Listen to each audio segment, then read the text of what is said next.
Pues bueno, bienvenidos, bienvenidas, estimados aprendices, qué bueno que están aquí el día de hoy. Pues hoy les voy a presentar este otro tema que es sobre la teoría de Escher-Ohlin. Este es un modelo fundamental en economía internacional que explica cómo y por qué los países comercian entre sí, ¿no?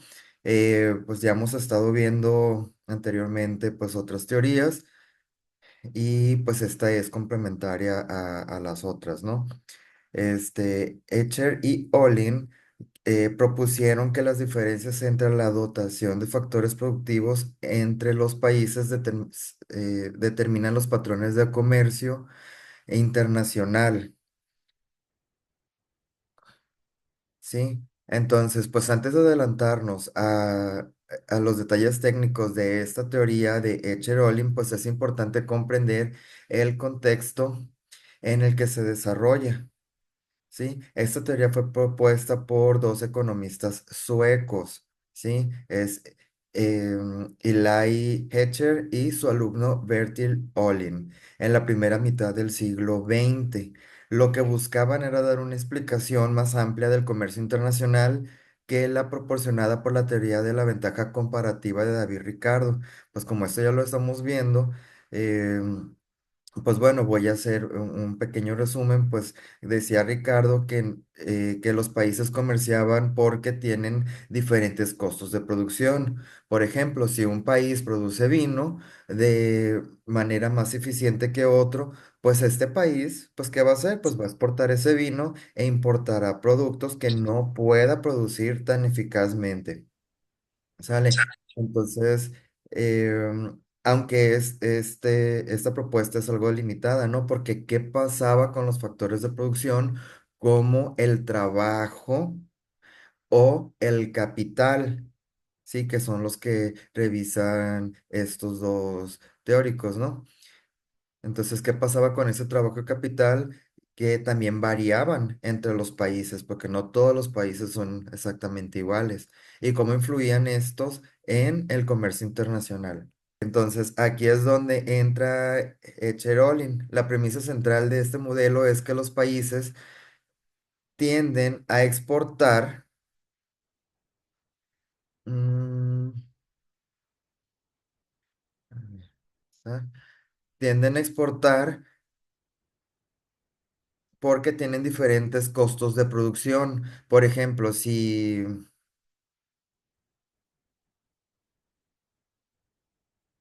como les decía, pues lo del vino, sí, pues, ay, me enredé por andarle cambiando la diapositiva. La premisa central de su modelo es que los países deben exportar bienes que utilizan de manera intensiva los factores de producción, ¿sí? En los que son relativamente abundantes. Es decir, los factores no solo comercian porque tienen diferentes costos de producción, sino también tienen dotaciones de factores distintas. ¿Sí? Un país con mucha mano de obra exportará productos que requieren mucho trabajo, mientras que otros con más capital exportarán bienes que necesitan grandes inversiones de capital. Entonces decíamos primero, pues de que no, em, al que le salga mejor pues es el que va a exportar ese producto, ¿no? Entonces se ponen de acuerdo todos los países y cada quien se dedica a lo que le sale mejor o tiene menos costo de oportunidad, pero en este caso, pues también se fijan qué es lo que sí tienen, en qué son abundantes en ese país. O sea, vamos a ver, una pregunta para que piensen un poquito, ¿no? Para que analicen. ¿Qué hace que países como China exporten ropa y productos manufactureros intensivos en trabajo, mientras que Estados Unidos, por otra parte, exporta maquinaria y países tecnológicos? Sí, entonces, pues, ¿por qué no exportan lo mismo? Sí, sí son grandes países los dos, ¿no? Pero pues son diferentes. China tiene mucha gente, tiene mucha mano de obra. ¿Sale? Entonces, pues esa diferencia es de que China pues tiene una gran dotación de trabajo, o sea, esa mucha gente que tienen pues representan mucho trabajo. Y Estados Unidos a cambio tiene más capital, o sea, tiene más tecnologías, tiene máquinas, ¿sí? Tiene más dinero, digamos. Entonces, y esta diferencia en factores es la clave para entender los flujos comerciales, pues según estos teóricos, ¿no? Escher y Olin. Pero para entender cómo es la estructura de este modelo, necesitamos mirar los supuestos en los que se basa, ¿sí? O sea, cuáles son las características que tiene este modelo, ¿no? Todo modelo económico necesita simplificar la realidad para que sea manejable. Por ejemplo, Escher y Olin pues hicieron exactamente eso al plantear su teoría. Vamos a explorar estos supuestos básicos para que podamos entender cómo encajan en este modelo. Entonces, ¿dónde está mi mano aquí? Ay, pues nos sale. Pues bueno, ¿en qué se basa? Primero, que son dos países para seguirlo haciendo pues simple como las otras explicaciones que hemos hecho antes. Tiene dos bienes, como hemos visto también, y tiene dos factores. ¿Sí? Entonces suena sencillo, ¿no? Porque pues ya lo hemos visto. Entonces imagínense dos países. Uno tiene abundancia de capital, como el ejemplo de Estados Unidos, y el otro tiene abundancia de trabajo, como el de China, ¿no? Vamos a ponerle Bangladesh ahora. Estos países producen dos bienes.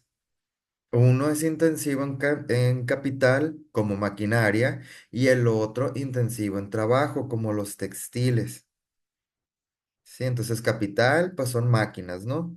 Y el trabajo, el que es intensivo en trabajo, pues se refiere a la gente, a las personas que están ahí haciendo pues su labor, pues artesanal, vamos a decirle, ¿no? Entonces, eso es conocido como el modelo de 2 por 2 por 2 que simplifica la complejidad del mundo real para centrarse en las ideas principales. Entonces, como ya hemos visto, pues en la vida real, pues no nada más vemos dos países con dos bienes y dos factores, ¿no?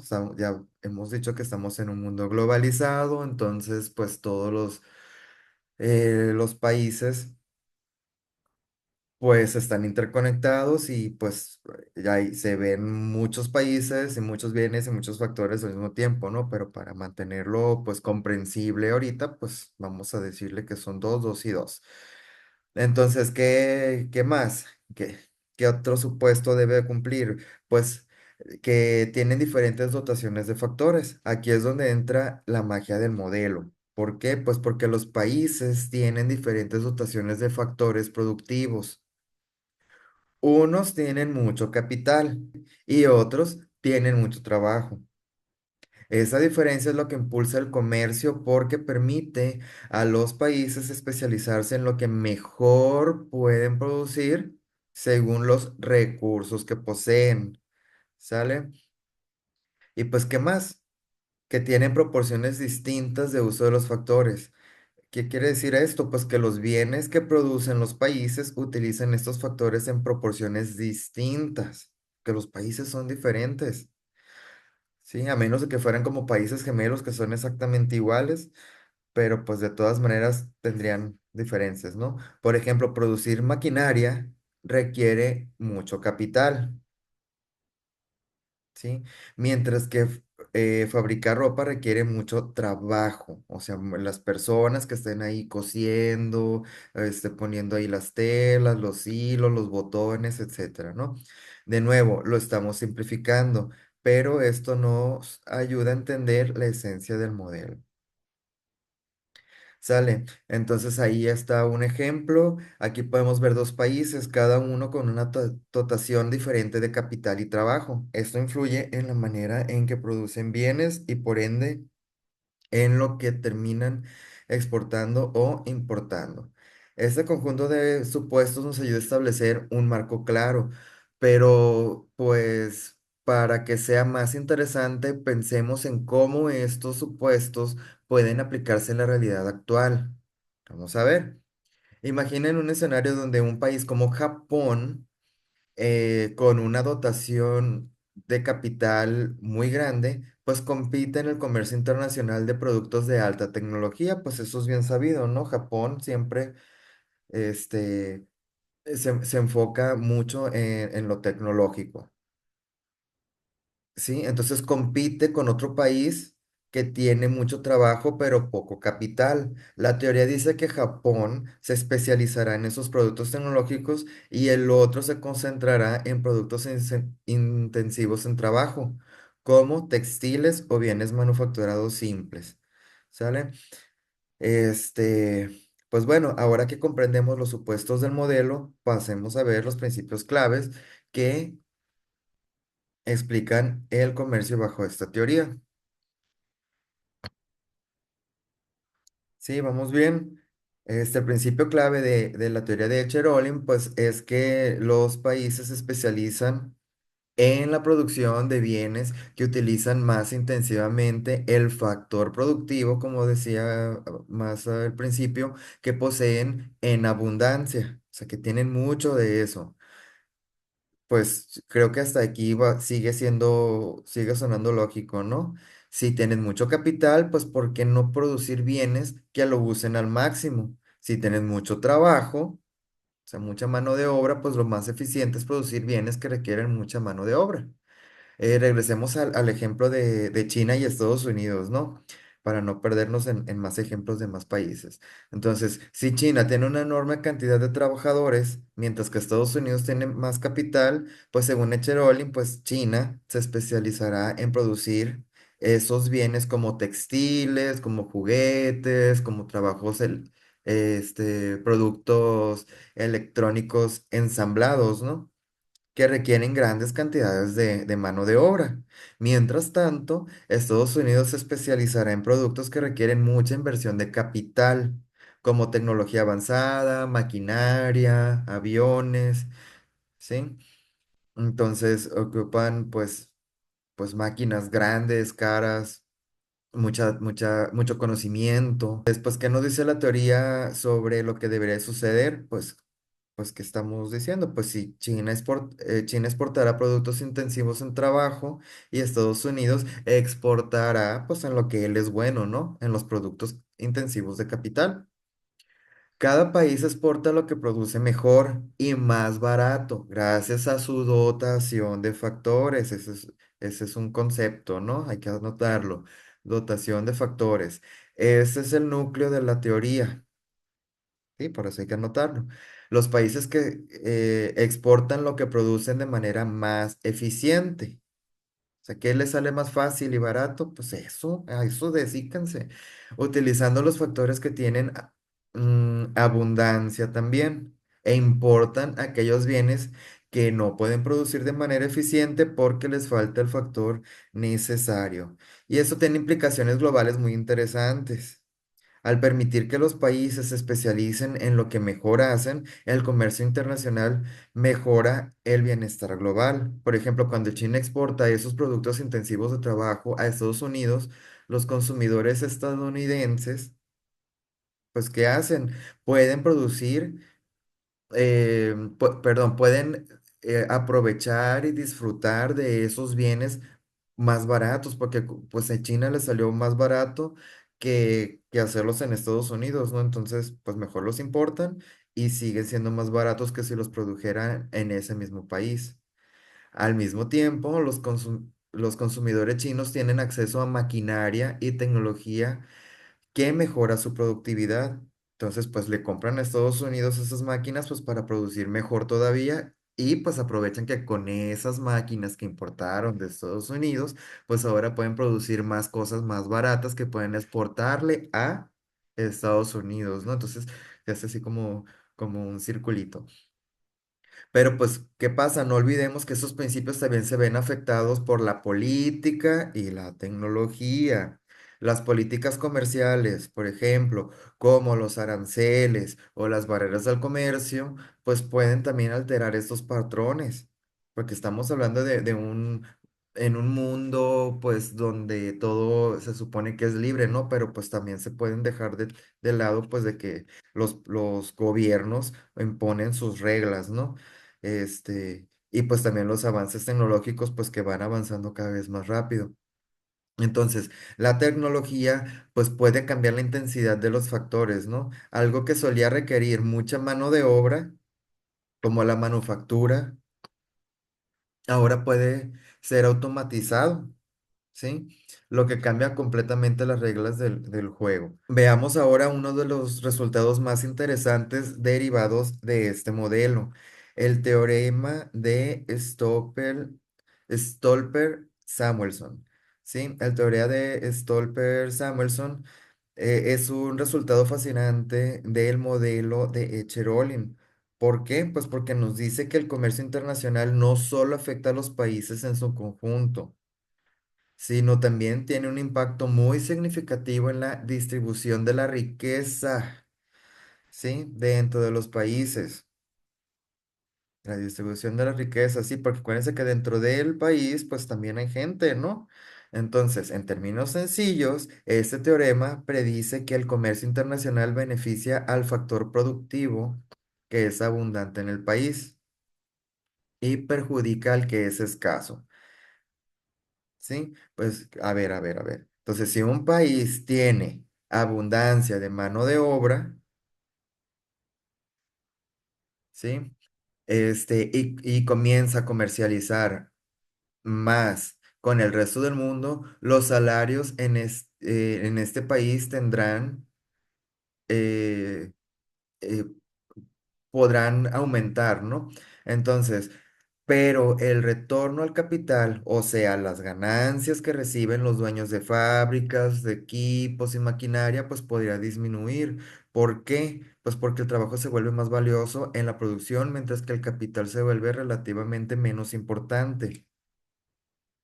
¿Qué dijo? Vamos a ver un ejemplo.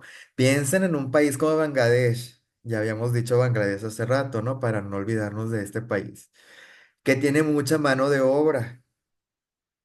¿Sí? Según el teorema, si Bangladesh se abre al comercio internacional, los salarios de los trabajadores de este país deberían aumentar.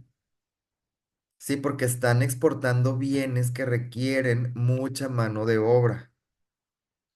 Sí, ya lo hemos visto mucho, la oferta y la demanda, entonces pues están ofreciendo productos que se requieren mano de obra, entonces otros países pueden demandar lo que ellos ofrecen, o sea, su mano de obra. Entonces, pues aumenta la demanda de esa mano de obra, ¿no? Pero a ver, al revés.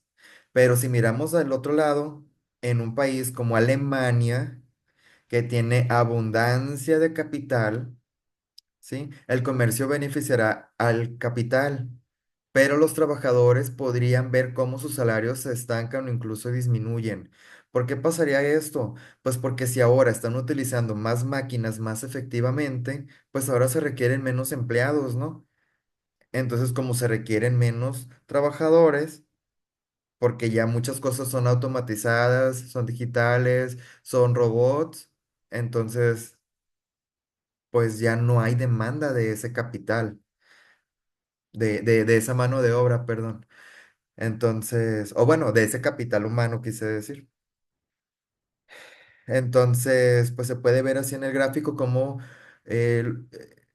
los salarios del retorno a capital cambian a medida en que el país, pues se abre el comercio, ¿no?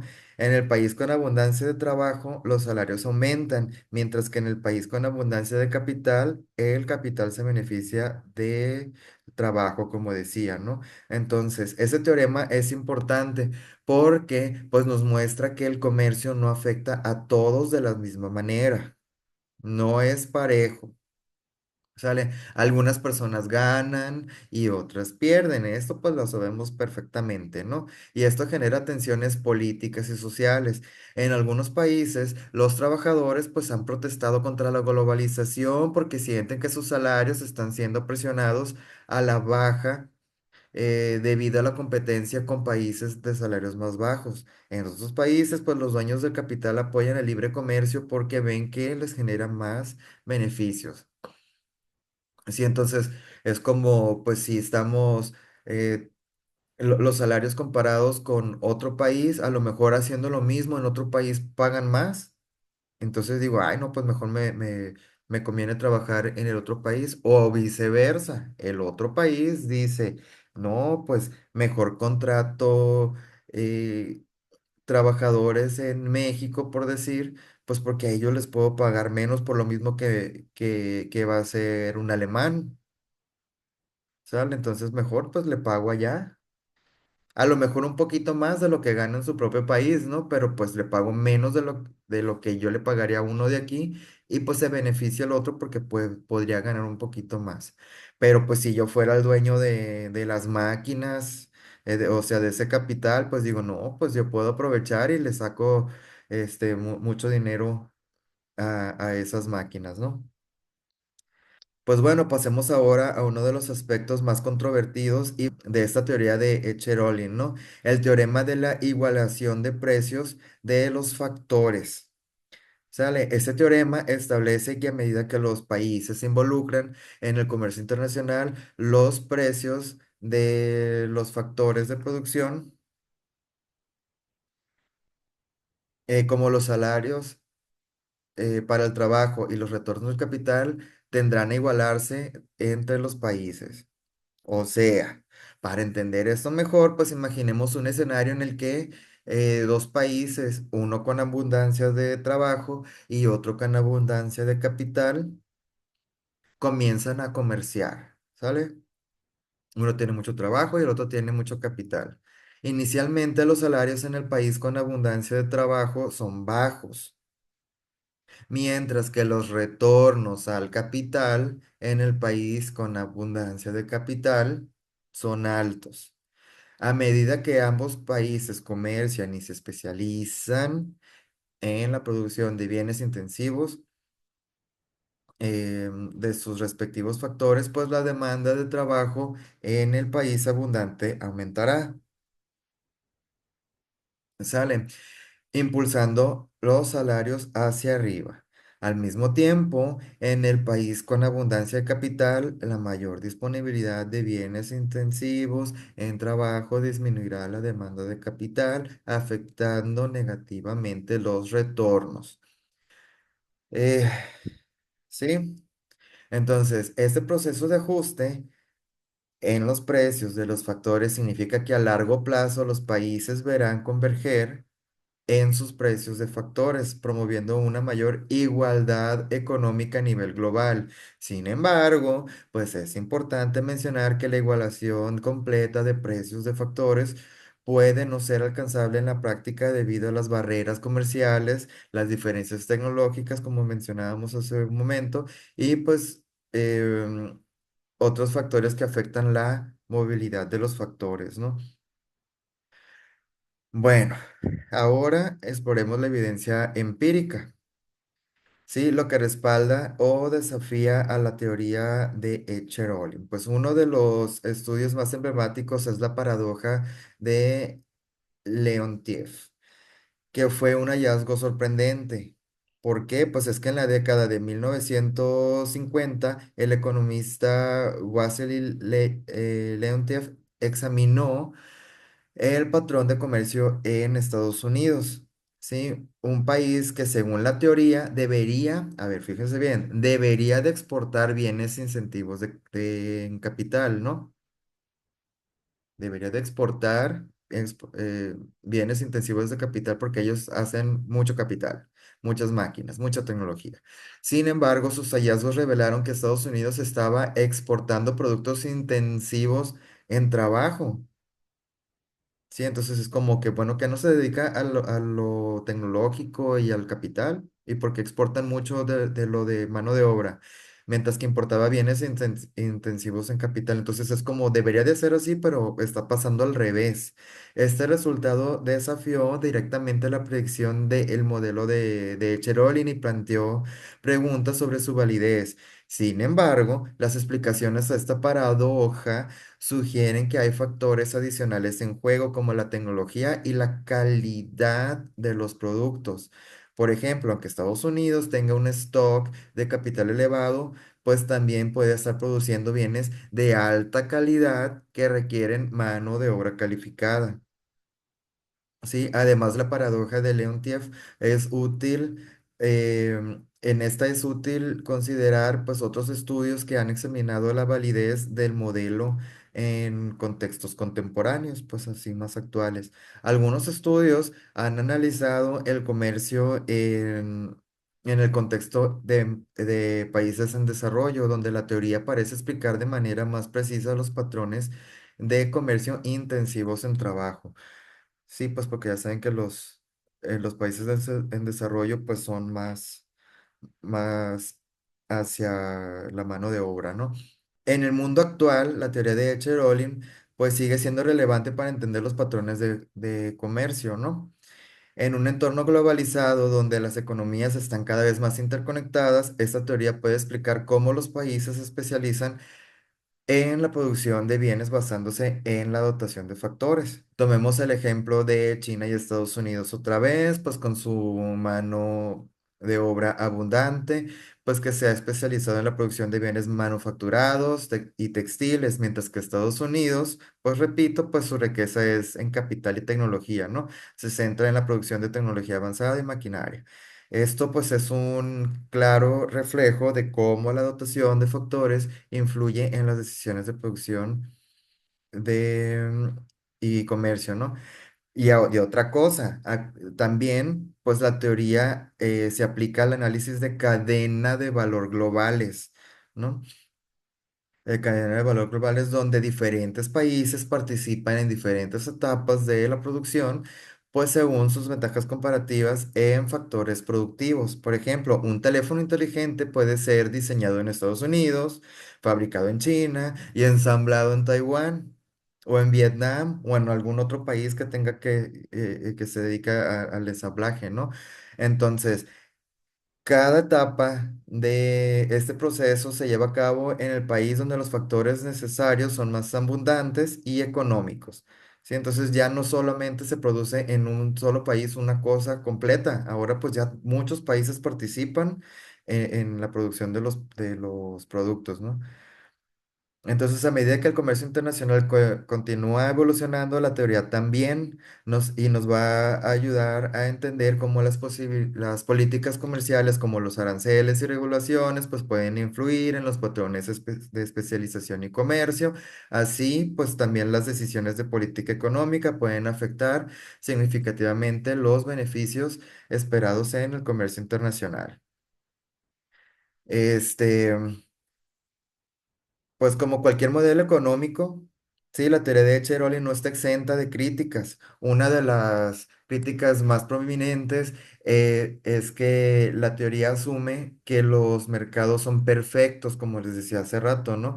Y que los factores de producción son homogéneos, lo cual no siempre es cierto en la realidad. La presencia de monopolios, oligopolios y diferencias en la calidad de mano de obra, como el nivel educativo y la experiencia, pueden alterar también significativamente los resultados que predice este modelo, ¿no?